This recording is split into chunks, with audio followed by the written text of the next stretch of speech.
Researchers at the Center for Game Science and David Baker's lab at the UW have recently collaborated to create an online video game called FoldIt that is helping to solve real-world diseases.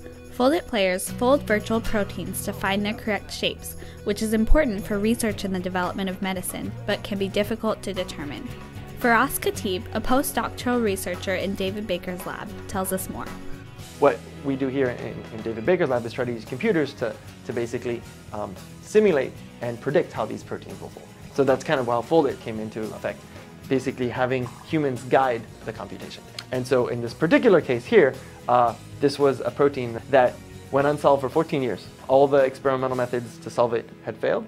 So for 14 years, those methods didn't work. Using all the computational power that we have here, but the FoldIt players were actually able to come up with it in less than 10 days.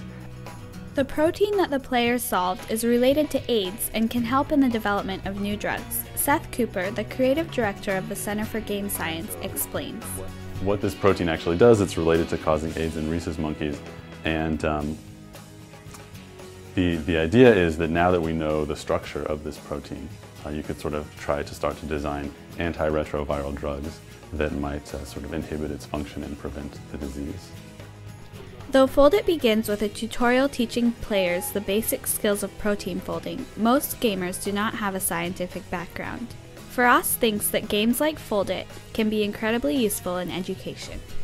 We asked a lot of these players, how much biochemistry background do you have? And most of them told us, none, or I haven't taken chemistry since high school, right? They've basically been able to gain a certain level of expertise in protein folding, starting with none whatsoever.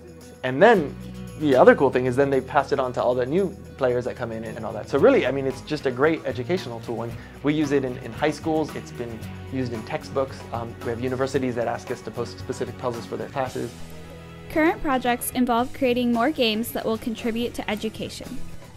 So we're actually starting to look into games based on teaching fractions and using this kind of long-term engagement and evolution of the game. So once the game is online, you can actually gather data from how people play it, where people get stuck, and you can actually change the game over time to sort of become a better learning and teaching tool for the players.